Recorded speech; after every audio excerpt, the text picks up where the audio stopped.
Okay, good day, everyone. It's my pleasure to welcome you back to this edition of the Blaze Connected Construction series. So this session is actually a follow-up to a previous session that took place last month, which some of you might have attended. So based on popular demand, we need to carry the discussion over to this session. So today I actually have two guests, unlike the previous episode. So I have two guests today. The first guest, and that's architect Lape Saleh. And then also today we have Nmadili Okwumabua. So I'll leave them to introduce themselves more properly. But of course, Lape is coming from the industry. She has more of industry experience, while Okwumabua is coming from the academic side of the industry. So today we'll be talking about Afrocentrism in the build sector. And in the previous session, we already explained what Afrocentrism is all about. So today we'll be looking at it from a more practical perspective. How do we actually kickstart all this and implement it? So I'll open the floor up to the two of you. So I think I'll start with Dr. Lape. So just tell us a bit about yourself and your work at HNL and 3D View Studio. Okay, hello everyone. My name is Lape Saleh. I'm an architect, designer, and probably sustainability promoter.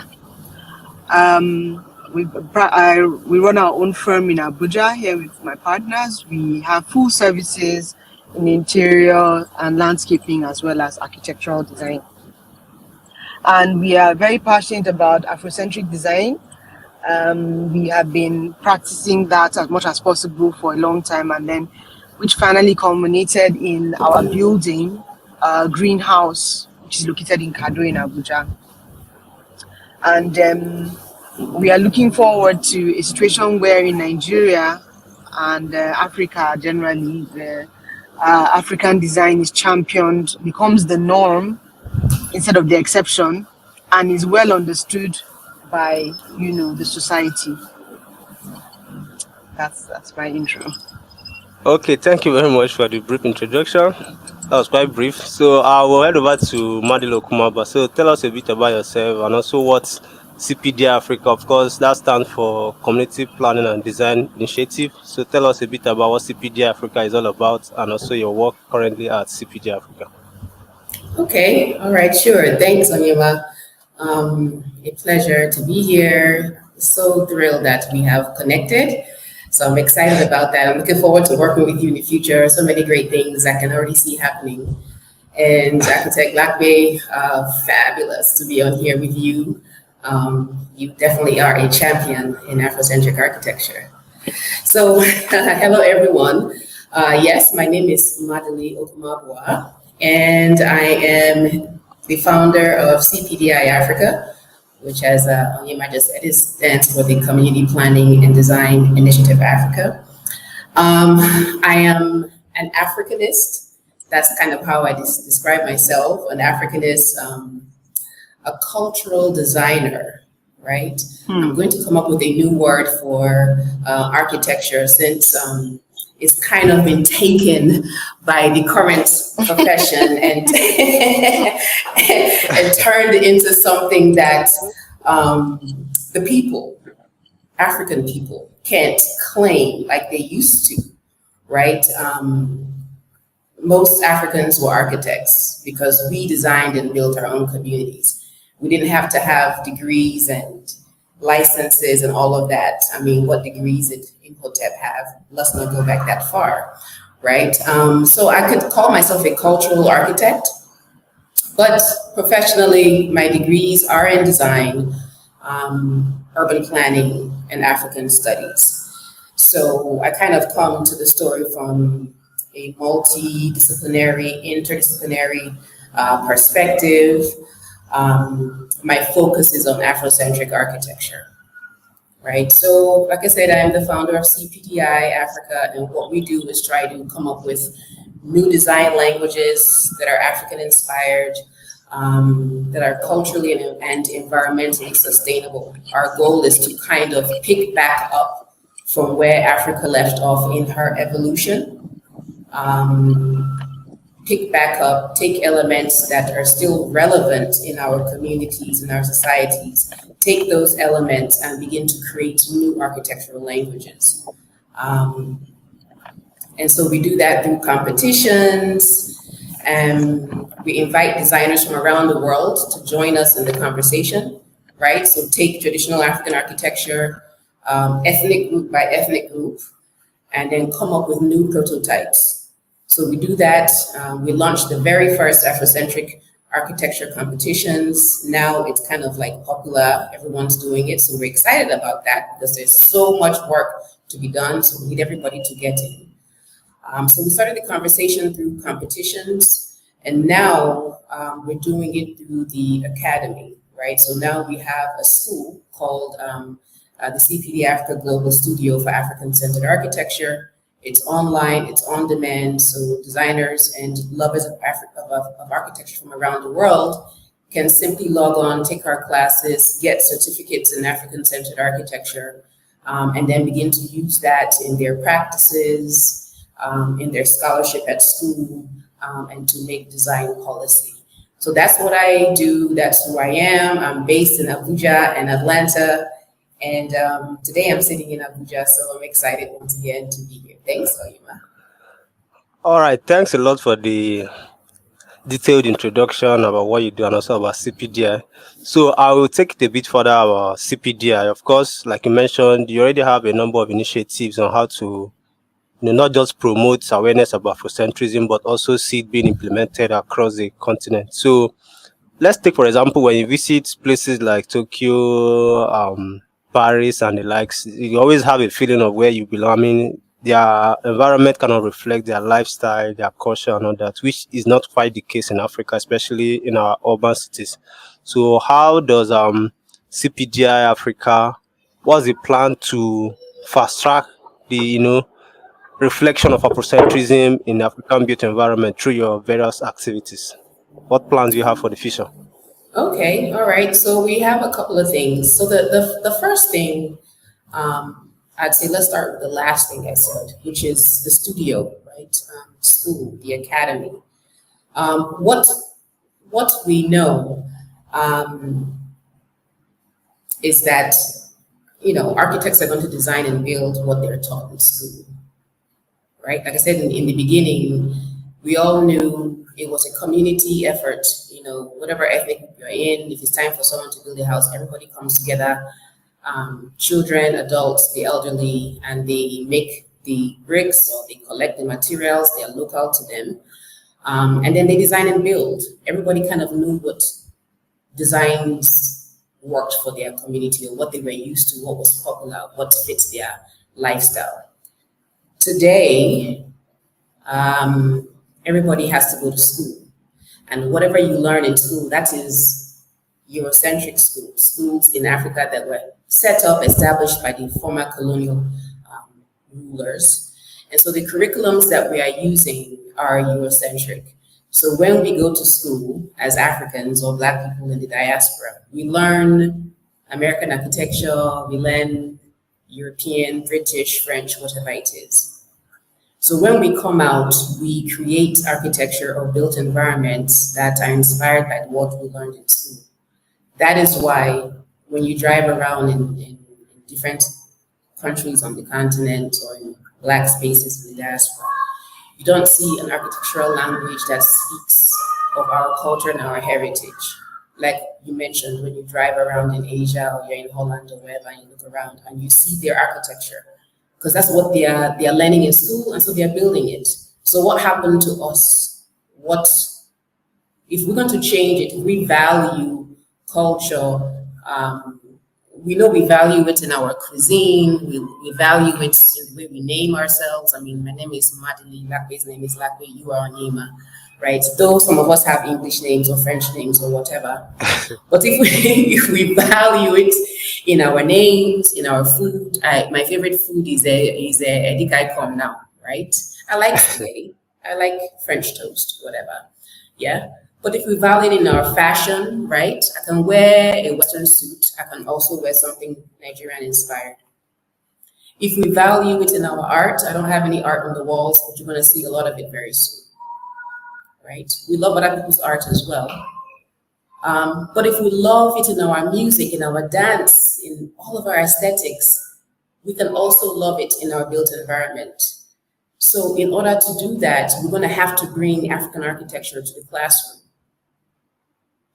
Once we are taught, right, remember how we used to design and build, not saying that we start building mud buildings everywhere with thatch roofs. What is the modern interpretation of that, right? You can only master that and develop that in the incubator. And the incubator is your classroom. So when we bring this conversation back to the studio, we will start graduating architects who are masters in African masterpieces. When I say that the pyramids were just the beginning, I mean the pyramids were just the beginning, right? We're supposed to have gone far from there, but we understand Africa's story, the rise, the fall, colonization, and all of that. So CPDI's vision is to, again, like I said, pick back up, bring that conversation to the classroom. Afrocentric curriculums need to be developed, not just Eurocentric. And in Europe right now, that is the talk, is to decolonize the curriculums. Everyone is talking about hearing other people's voices now in school, not just European, but the Africans, right? So we envision a time when you're graduating architects, urban planners, realtors, engineers, construction specialists, interior designers. You're graduating them and they are masters of their language, ethnic group by ethnic group. Start out in the Yorubas, go to Nmadili, go to the Luo in Kenya, come back to the folks in Morocco. They are masters in that language. So when you start driving around those spaces in the future, you will see architecture that tells you, oh, I'm in the land of the Igbo. Oh, I'm in the land of the Nupe. I'm in the land of the Ishekiri. Yeah? So that's where CPDI is definitely. going. Mm-hmm. Yeah, we definitely want to be leaders in that conversation in helping to change the curriculum. So that's what we're doing at our at our global studio. Yeah. All right. Okay. So basically, you have a number of programs online. So can you just enlighten us a bit about how one can enroll for this program, and also what's the curriculum looks like, and just a bit. Okay. Yeah. Sure. Very easy. You start by going to cpdiafrica.org. If you go to .com, you will see our archives, but go to cpdiafrica.org and you will see a list of the courses that are available now. So we add new courses every month. You don't have to be, an architect, a graduate, a licensed person. You can be anybody who is a student of architecture. You are looking for that scholarship. You can be in art, you could be in urban planning, any of the allied professions. So you see what class that's interesting to you. It could be on art, it could be on architecture, it could be on aesthetics, materials, sustainability. You just take the class, you pay, and you sit and you watch at your own time, right? You download and you take the class. The classes are very straightforward. They are in 6 modules. So you get to see the professor who is an expert in the topic. They are speaking for about 30 minutes, and then their slide deck, their presentation that accompanies their lecture is also made available. So you just take your time, go through the 6 modules, do whatever assignment there is, and if you complete 3 CPDI courses, you get the certificate in African-centered architecture. Very simple, very straightforward. Okay, thank you very much for the insights. Apparently, Architect Lape is having some challenges, so I think I'll just skip to the next question that I have for you, which is still around the academia. So I've watched you in a number of different programs where you mentioned that, as Africans, we had an opportunity to redefine our system, our education system, and all that at the end of the colonial era. When we got independence, basically. So, but that did not happen. So when you look at the academic curriculum or the education system, you see that a lot of the content is still European focused, Eurocentric to an extent. So how do you think we can actually fast track, implementing this Afrocentrism into our education system and make it less Eurocentric? So what practical steps do you think we can take to decolonize the curriculum more or less? Okay. It has to be a conscious decision, right? That's what I always say, that it's going to have to be a conscious decision on our part. You know, those of us that are in academy, those who are managing the different university commissions, country by country, Ghana, Senegal, just one by one, Caribbean, right, Haiti, Jamaica, African American communities. It's going to have to be a conscious decision by the policymakers, those in academia, and then of course the people, the end users, the citizens. All of us are going to have to decide that we do want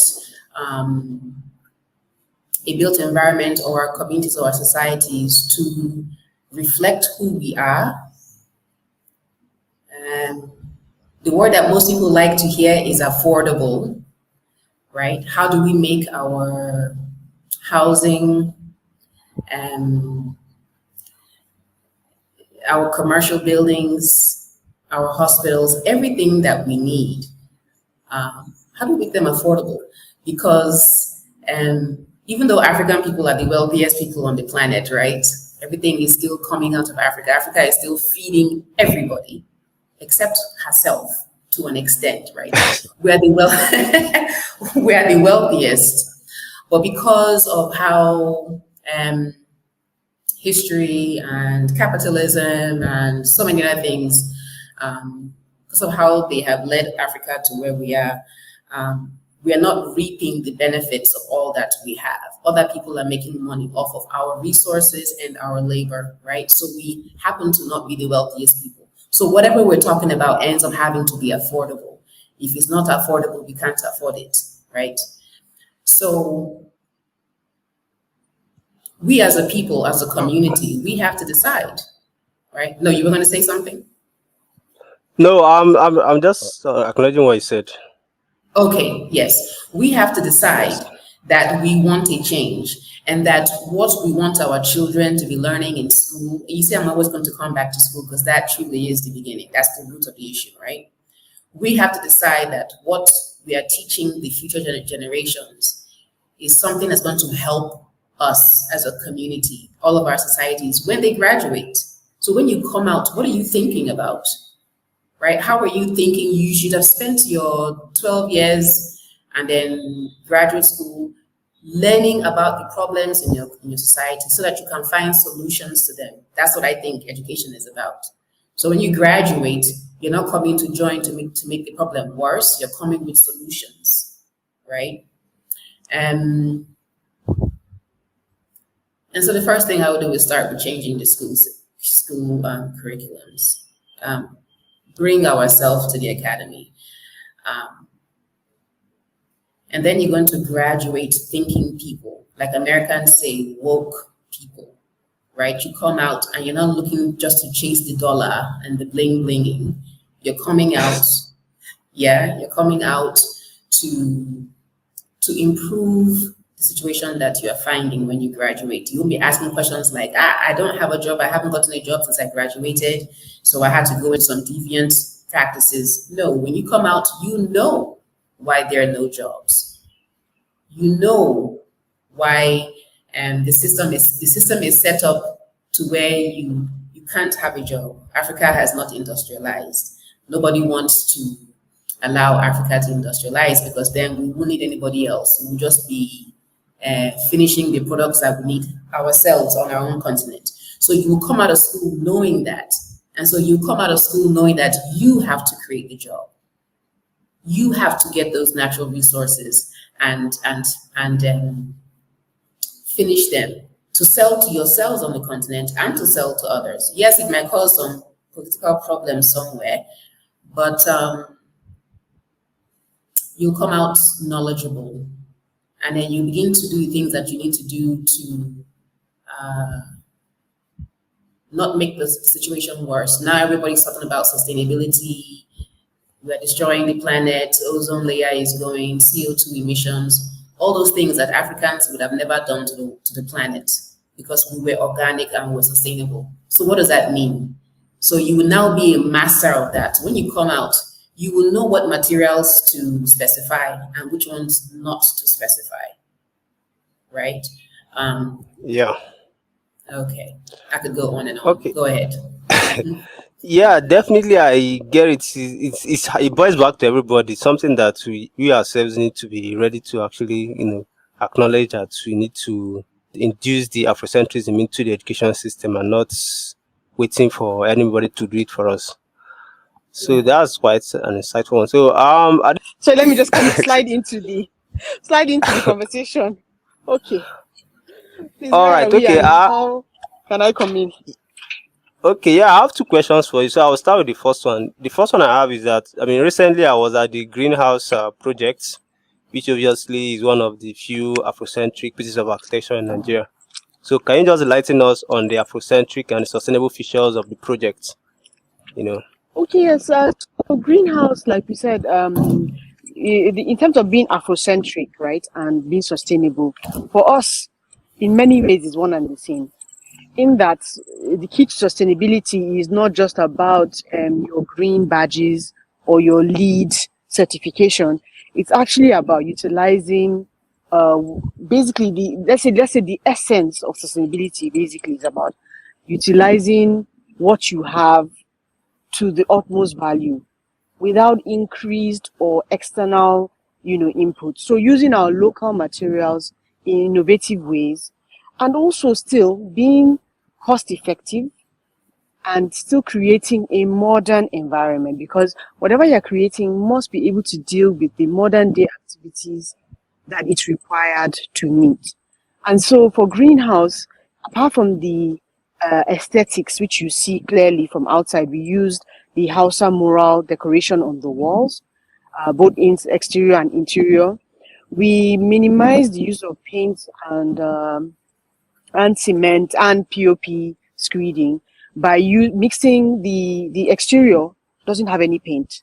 We simply used cement, and then we put a pigment in the cement to give it a color that looks natural, that looks like our mud walls or our clay walls of old. And so in the appearance, we were able to create that look. But then another thing that we now did was that instead of using for our balustrades, instead of using metal work for our balustrades or stainless steel, obviously imported from China, we used bricks. We used compressed earth bricks. Now, the reason why compressed earth bricks was not used throughout the whole building was because when you are using compressed earth bricks, you must know the weight. The weight is quite different from your regular block. And because you're using more of it to cover up the square meters, because the block is bigger, you end up getting quite a bit of load. And so if your building is not designed originally to carry that load, you can't just decide to input it as a retrofit. And so our building was already existing. We started from the first floor, which for us, again, like we said, is still sustainable because we're talking about adaptive reuse. We're taking an abandoned building and now, building it up and reusing it in this way. And so we decided to use compressed earth bricks where we were sure that the building could carry the weight. We asked the structural engineer to actually calculate the load that was going to be carried on those cantilevered, and we use it on our balconies. So that's another aspect that we can call Afrocentric. Another thing we did, like I said, we minimized always the use of imported materials. And so in the building, you don't see a lot of tiling, ceramic tiles, porcelain tiles, which, as you know, most are imported in Nigeria. But apart from that, even the embodied energy in porcelain tiles or clay tiles is also quite high because of the firing process, the kiln process. And so, first of all, we used the terrazzo floor, which is marble chippings, which is the waste from marble manufacturing or production. We use that with concrete, and that is our floor, terrazzo floor. And then where necessary, yes, we had to use some tiles, but not in too many places. We used it for the skirting, and we used it for this because terrazzo is not widely available. Most factories that used to produce the tiles of it have shut down, and so we couldn't produce the skirting, but we were able to do the floors. We now used wooden treads on our staircase treads. So that alone, again, locally sourced wood. Using our local carpenters, we seasoned the wood. We actually kept it on site for many months to allow it to acclimatize to is it micro or macro environment? Nmadili, you can advise me. I believe it is the micro environment. So that's one thing that if you don't have a kiln and you don't have professionals that will be able to season wood for you when you want to use seasoned wood, you can keep it. They stack them. There's a way they stack them. You can always check these things online. There's a way to stack them neatly on a site. So if you give it some months, it will actually acclimatize to that site. And so you don't find warping, you don't find maybe what they call it, any kind of natural breaks happening because of lack of seasoning. And so that's what we did, and we were able to use it for the entire threads for the building. Another thing we did was eliminated the POP completely throughout. We didn't have POP suspended ceiling anywhere. We have our concrete floors, which we painted a nice matte black. By the time we juxtaposed that with our white track lights, it came out really nice. And everybody, honestly, that's one of the first comments we get when you do is like, what did you do to your ceilings? Is that a wooden ceiling? Is it, we always get these questions and these reactions.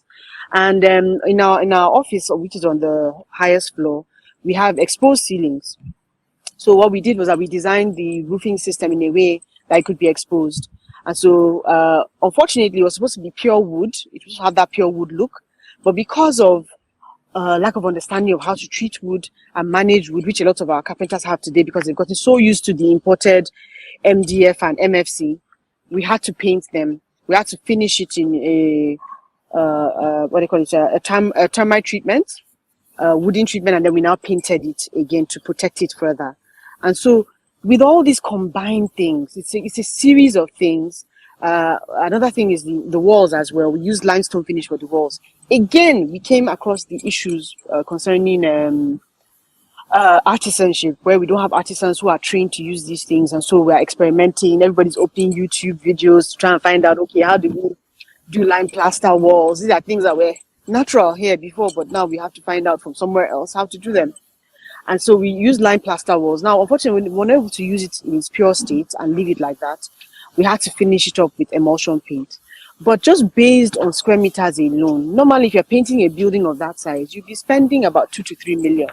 We spent about 200,000 on that paint. Wow. Yes, so you can, the comparison is not, do you understand? It's something, it's really worth the effort and the sacrifice that we put into it. Of course, like I said, the limestone walls can actually be left exposed, but in this case, we had to finish it because it wasn't done properly.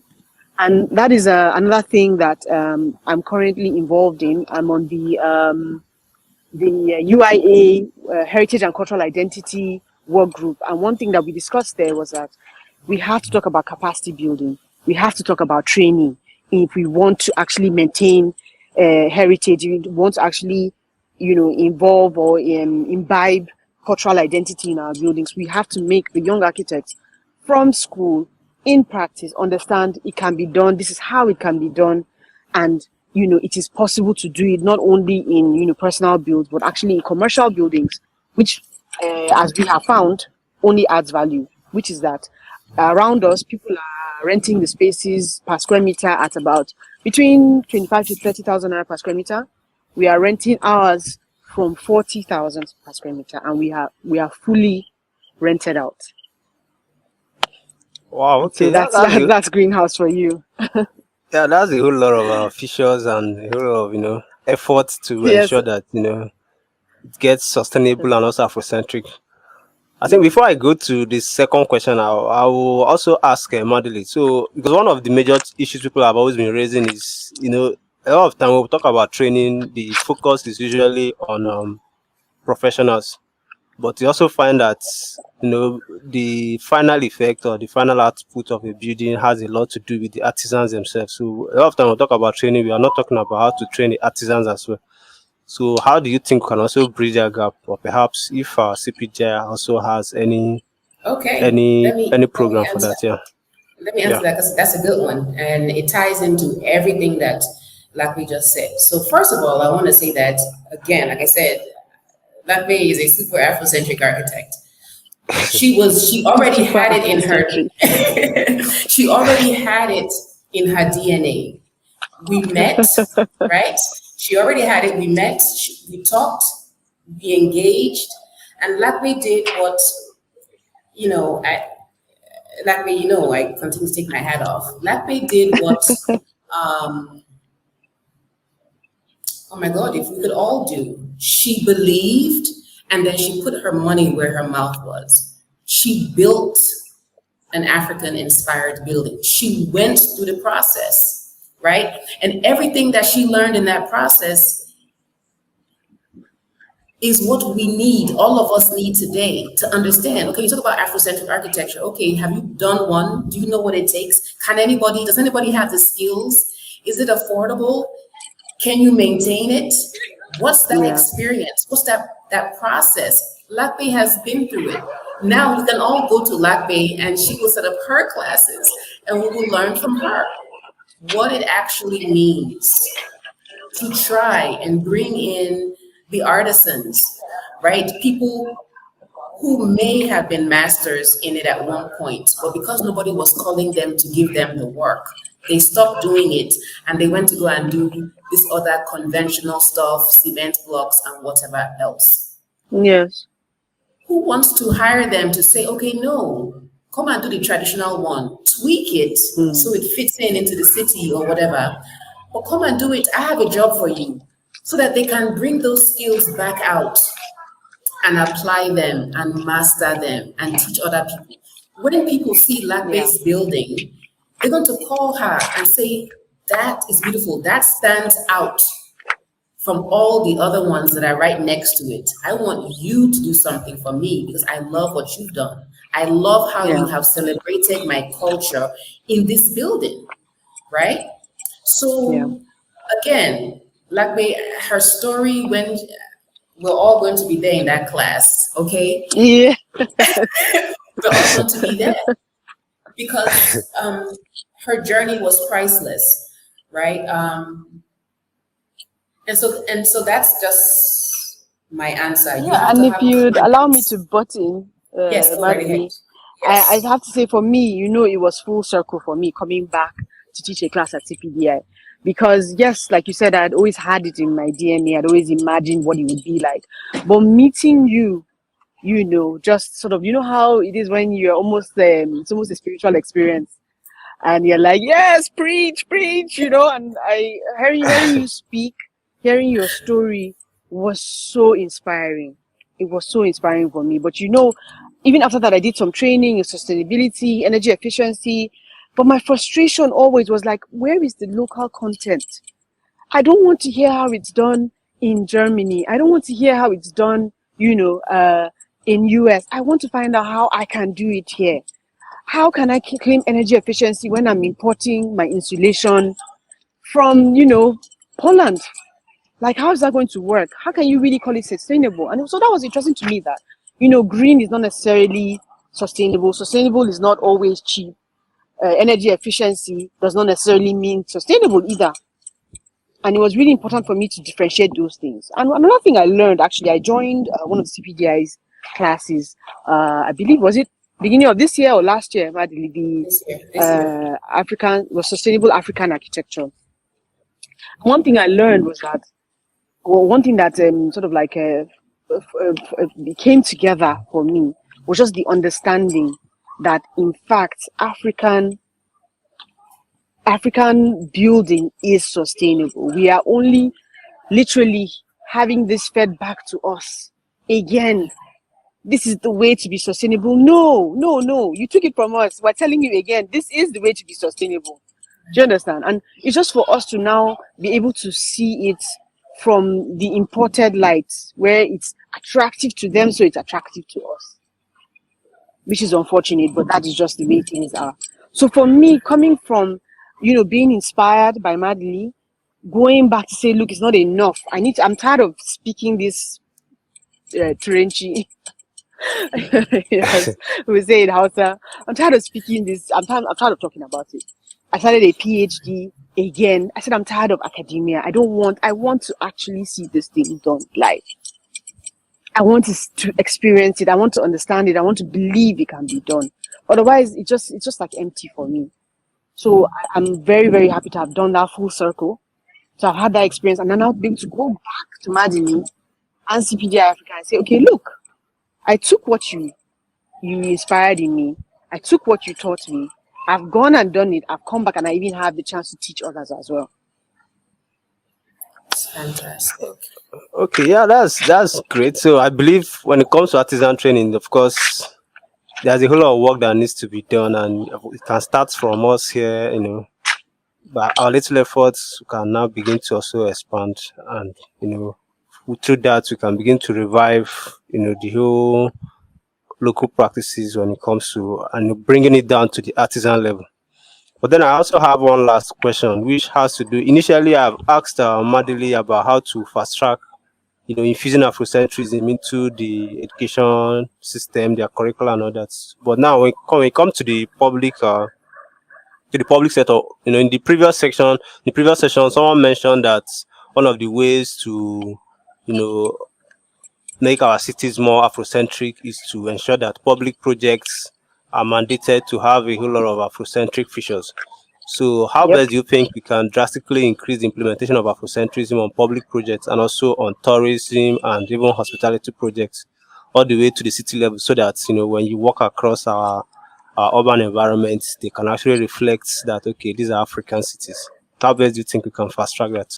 For me, unfortunately, it takes a lot of time and effort, which is, in my own case, is by joining committees and working on the advocacy. We use AD Connect, that is Architects and Designers Connect, our workshop and seminars for capacity building, for indigenous capacity building. We use that a lot to push out that message. And we do have a like-minded community that is also pushing out those things. And I honestly, I've had this satisfaction where people come in for an event or a workshop or seminar, and they go back and they rethink their practices. They rethink their design principles, and they start to apply them. They make an effort. They're like, okay, do you know what? I understand that it's difficult considering the Nigerian climate, blah, blah, blah, but I'm going to make an effort. Since I was able to learn from this architect that spoke on AD Connect or that designer that spoke on AD Connect, let me try a little bit. And you find they make small headways here and there, which just is in furtherance of our objectives. Now, if you want to take this for it to be on a societal level, we need the government. It is true, it's unfortunate, it's a fact. We need the government. We need the government to actually see the value in what we're doing. Now, one of the things I learned by being on this heritage and cultural identity of the UIA is that we are probably the only country that did not have or does not have it's called it's cultural conservation organization, CCO. So I found that almost all the member countries, we had about 26 or 27 member countries. Every single person there had either been part of or headed or was currently a member of a CCO, which is cultural conservation organization of different types. Some of them are in, and the monuments. I remember that Nmadili did something with heritage and monuments, if I'm not mistaken, not too long ago. Some of them are in, what they call them, UN Habitat. So, but there's actually active organizations whose job it is in the government to preserve and conserve our heritage. Now, we may have found this, UN Habitat was able to name, I believe it was the Oshun Grove, as a World Heritage Site. So there's attention on it. Again, we are looking for outside to come and tell us what is good inside. So there's that attention on it. There's funding for it. There's conservation going on there. We have so much that we're losing on a daily basis. We have buildings that are being pulled down in Lagos, Kaduna, Enugu, these old cities that had these wonderful, wonderful buildings. I traveled to Morocco, I think sometime this year. And one of the first things that you notice is that they literally preserve everything. They have the old quarter, they have the French quarter, they have the Italian quarter. They showed you where colonials of this particular descent lived for how many decades or for how many centuries before they were overthrown by complete preservation of the timeline that you can even see. And this is architectural. We are talking about so many levels of cultural preservation that has not happened. But for us, specifically in architecture, without the support and the progressive push of the government, it is almost impossible. So our job now as non-governmental organizations or associations or initiatives like CPDI is to actually find ways to get these things into policies. How do we do that? We have to engage we have to start from the grassroots level. I think if you can convince your local government chairman to do a community center that looks Afrocentric, then maybe we can now push from there, go to the House of Reps, get somebody to do their what they call those things that those House of Reps people do in their communities, constituency projects. Yes. Let them do their constituency projects in an Afrocentric way. So we have to keep on pushing. But until we get that regulation from government, we can't push. We can't get it done. And until it's accepted on the governmental level, it is hard to let it peter down to the masses. Because if I go and I see that every secretariat in Nigeria is built in this Afrocentric way, looks Afrocentric, has cultural identity, it's only a matter of time before it starts filtering down to all the buildings beneath that on a different level, and then going down all the way into housing and estates and things like that. But the other way around, it makes it look eccentric. Okay, this person just has a feeling they want to do something traditional. He's a Hausa man, that's why he did Hausa this thing. Oh, he's a Yoruba man, that's why he did. Do you understand? Before it now gets to public buildings, before it gets commercial buildings, before it gets to government buildings. So it has to go the other way around. We literally have to get our government not to be able to build anything unless it has cultural identity. And even in other countries, sorry, Nmadili, even in other countries, it is still the government that is pushing it. They are still the ones pushing those standards and sustainability requirements. Please, Nmadili, please come in. Yeah, no, Lape, sorry for jumping in there like that, but everything you're saying, you're on point. When you say the government and specifying that, yes, my one example that I normally give is the one from Ethiopia. Some years ago, I was wondering why there were so many Ethiopian architects entering our competitions, only to find out that they were using us as a test, right? So what their government had said was, no architect will get his building approval when they submit their designs, unless they can prove that there is some cultural retention, heritage preservation in that floor plan. I'm telling you. So when they made that mandate, all the architects and especially the students were like, oh, when they found out about CPDI and CPDI was asking for Afrocentric designs, they said, well, let us try this out. This is where we can test our skills and all that. And they started sending us so many designs. So the government, yes. And this is what I was saying, a conscious decision, the academy, changing the curriculums. The curriculums, schools, institutions, they are quasi-governmental. If the government will support us, so when an architect takes his design to development control to get building permits, they will say yes. That's one. The other is in private sector. If you could have galleries and restaurants and shopping malls and museums say that they want their architecture to be Afrocentric. Tourism, hotel tourism, that's number one. If you had amazing structures, people will come from all around the world to see what you're doing. Yes. So there is value, there is profit to be made. It's not even something that when we keep on saying this thing, it doesn't have to be, you don't have to lose money because you want to be Afrocentric.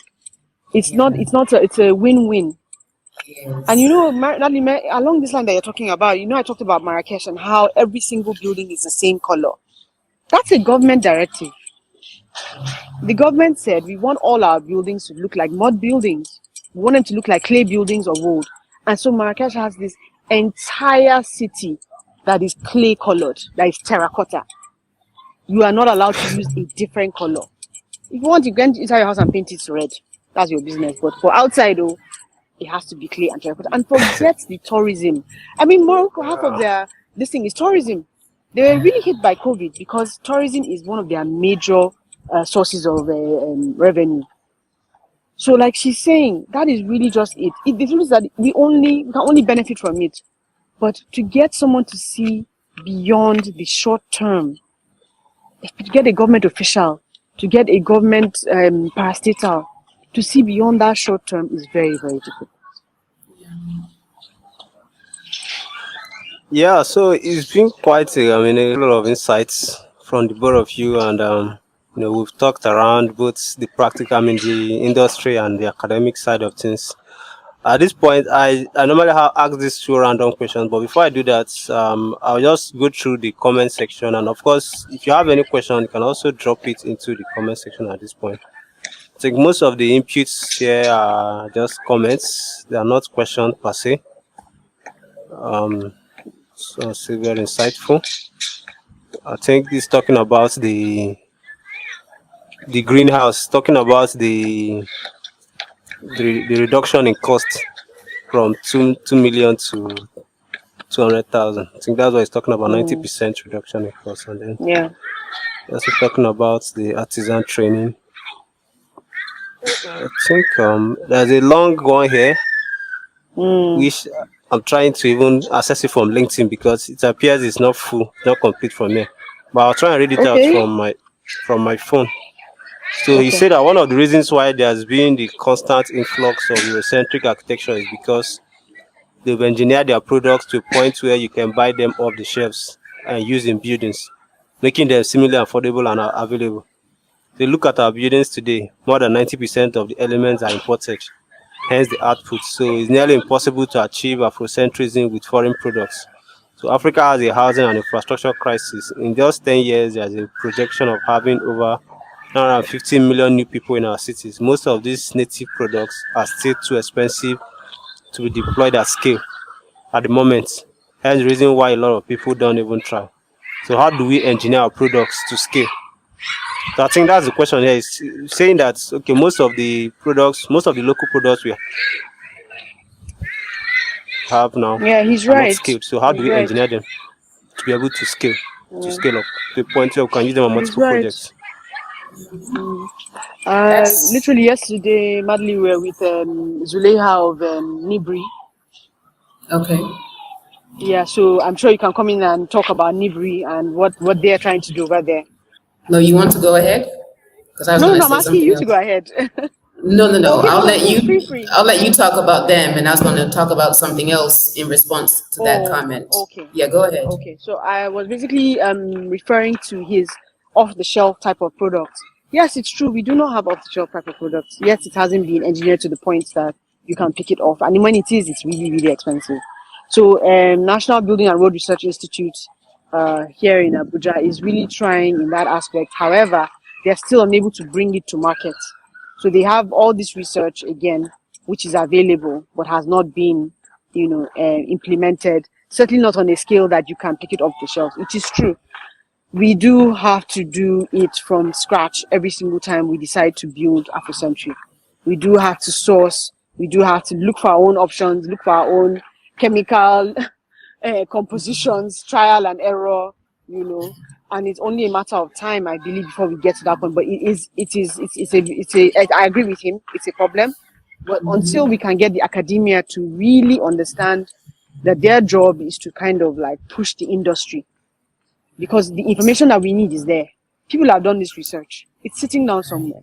Okay, how can this research be scaled up? Like, how can we transition it into actual manufacturing? How can we transition it into money? How can people understand? How can people benefit? How can we build industries? How can we build ecosystems and value chains around these materials? It's only by getting that information and implementing it, and it's going to take some time. Right.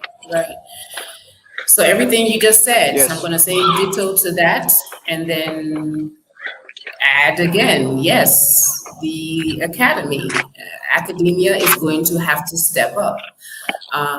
We talk about affordability and other people are making the materials. I'll just touch on Dimas Onko quickly. He uses clay brick. Everybody used to know how to make clay bricks, whether it was wattle and daub or hand rammed earth. However we made our buildings, we have the materials.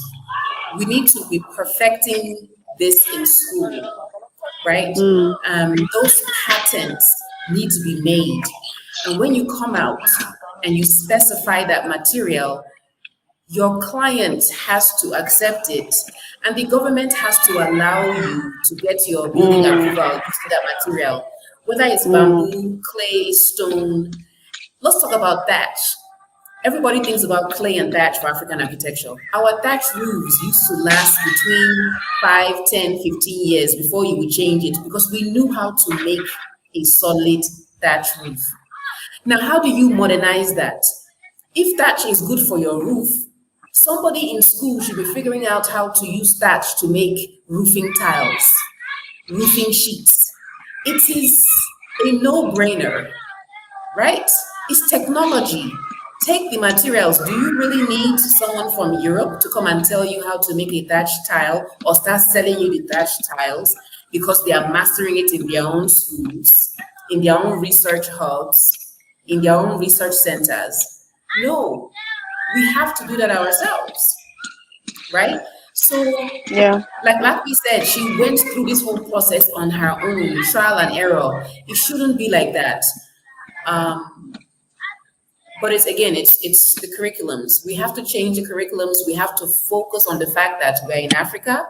What material should we be using? I know that we are the richest people, but fine, we don't have the money. So let's use our hands. Let's come together. There needs to be some community effort, community engagement, right? Some sweat equity. I don't mind getting out there and working to help you, Onyema, or you, Lape, build your house. Say you will come and help me to build my house when it's time. Put our hands to work. There are so many youth walking around, they don't have jobs. Like I said, how are we going to train them, the artisans or whatever? Bring them in and teach them these skills and put them to work. You earn some money. In construction, in the architecture field, there is work. There's no reason why people should be homeless or doing weird things to earn their rent money. Affordable housing should be the norm in Africa. It used to be. Yeah, that's completely true. I'll just also look at some of the other questions due to the time. I think we just have a few minutes left. Basically, this person, Mohammed Habib Abdul, said there's a current mindset that Afrocentrism is likened to peasants, that's in bracket low-income earners and locals in hamlets or villages or settlements. How do we convince medium and high-income clients to adopt Afrocentrism? Nmadili, question for the ages. I know, right? So the first thing I always say when I in my presentations, I always show amazing architecture from East Africa. I mean, if you see what architects can do with these same materials, that's just bring it into the school, do those competitions. Everyone just do something amazing and then get a couple built. Once the elite see for themselves, I mean, people go to Kenya, they go to Tanzania, they go to South Africa, go to Jamaica, they see amazing Honolulu. They will happily go and stay in that hut in Kenya. Yes, because it's beautiful, because it's big and beautiful and airy and organic and it's. I think in terms of convincing clients, it's very difficult because you can lose a lot of work trying to convince clients to be Afrocentric. You want to stay in business. So, I think I discussed this with you before, where we basically sneak it into our work. And then you find a pattern. Yeah, you find a pattern on your wall that you don't know is actually Andinka or something like that. Or we are trying to encourage you, oh no, you don't need to use, this imported thing. By the way, we have natural wood. What can we use that for? So we do try to convince clients like that. However, if you do this, like what we've done with greenhouses, those clients will now be looking for you. So whereas you are sifting through, 10, 15 people to find the one person who will actually be open to these ideas, actually, in this case, 15 people will be looking for you because that is what they are looking for. That's what they want, and that's I think that is currently what we have to hope for. But if you don't put it out there, like you said, competitions. If you do a competition, you put it out there. You do your own stuff and put it out there. Just even if in your natural your practice you aren't using Afrocentric architecture because your clients are not supportive of that or interested in that, you can do stuff on your own. Artist illustrations, graphics, and things like that, so that people, when you market that, you push it out, and before you know it, one person is going to be like, oh, that's what I'm looking for. Perfect. Come and do it for me. No, no, Lape, you nailed it. Seeing is believing. You put up a structure and it's there. We have something to point to. Once they see it CPDI. and they see it's beautiful and it costs less, even if it's just a little less. Yeah. But it makes a statement. People will come to your building and take a photograph and do a selfie, and they wouldn't do that in the other Yeah. buildings because the other buildings don't have an Yeah. identity. They don't make any statements. Yeah. So Exactly. seeing is believing. You nailed it, Yeah. and truly that's. And I know Onyema's going to ask that question: where are we going in the future? CPDI wants to get Mm. some stuff built. So Lape, get ready. We're on standby.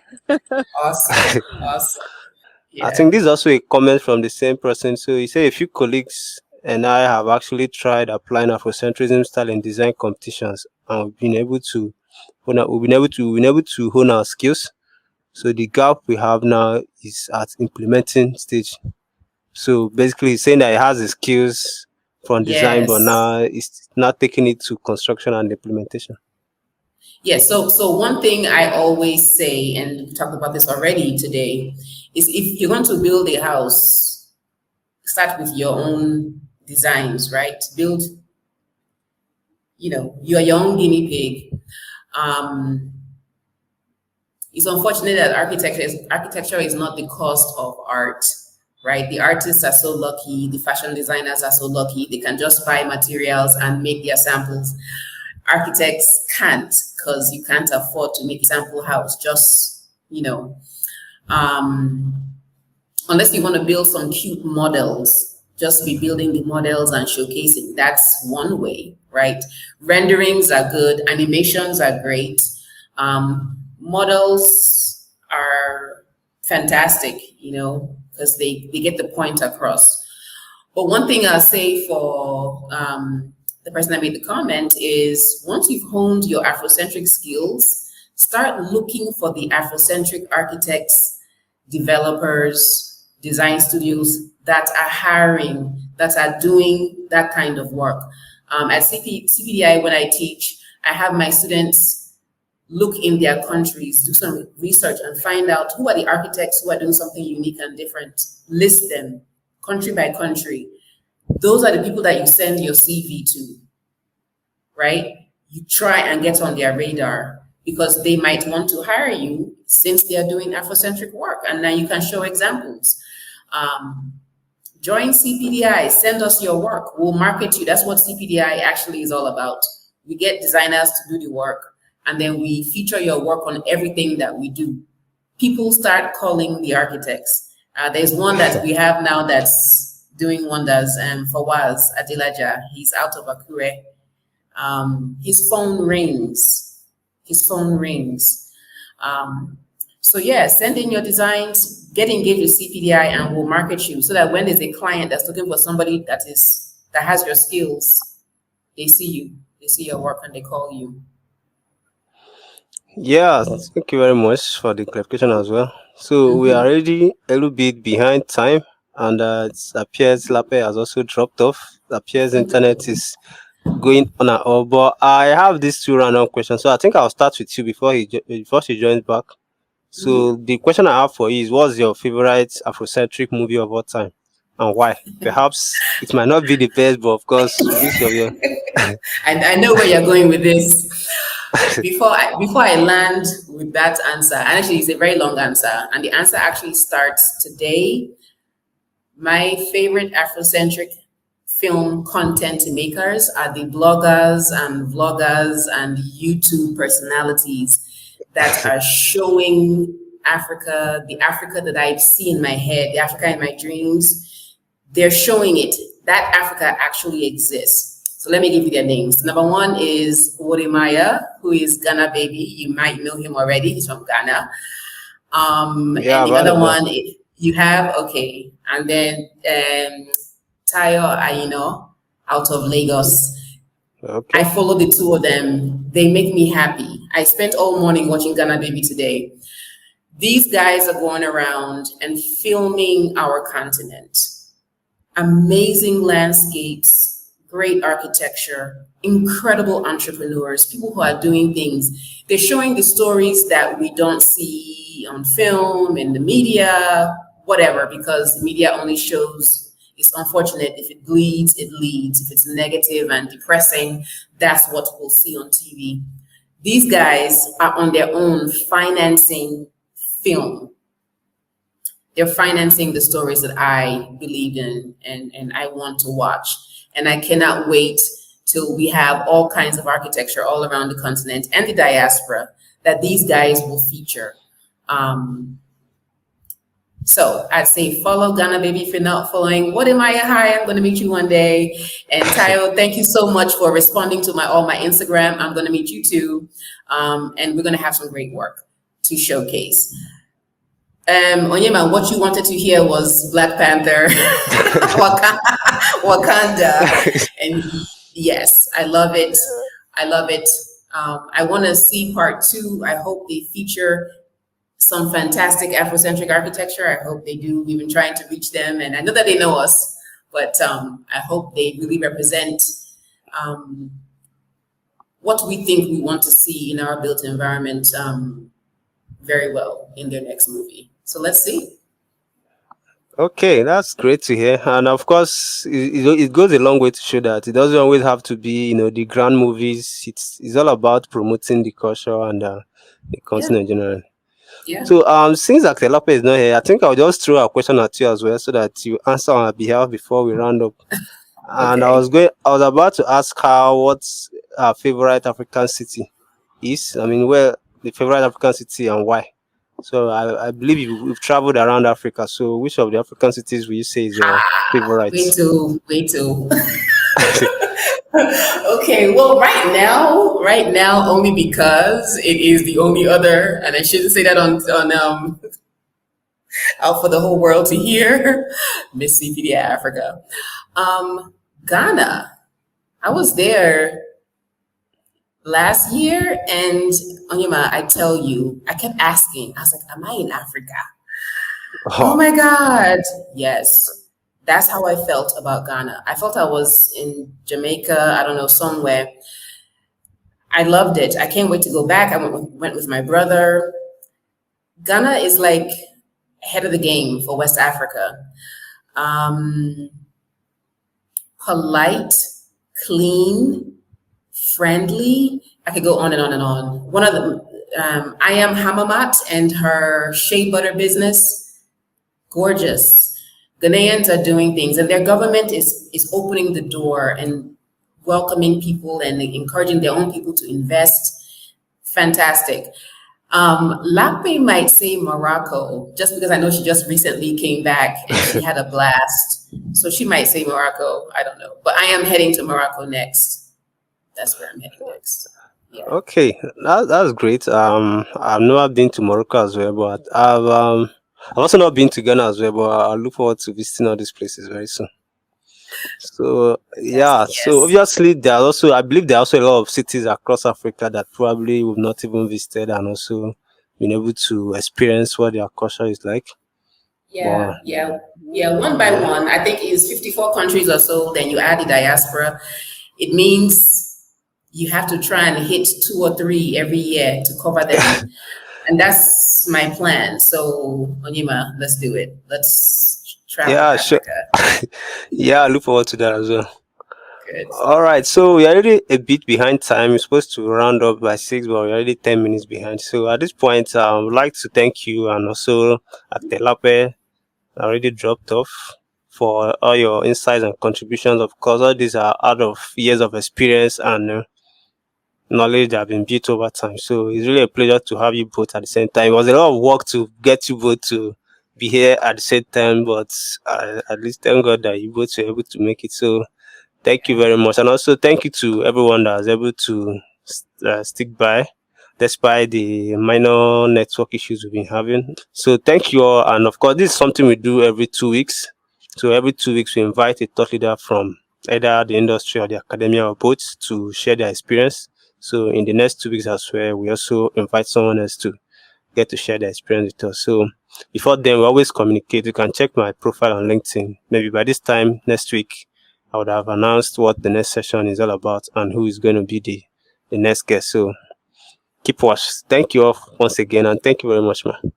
I don't know if you have any parting words for everybody before we round up.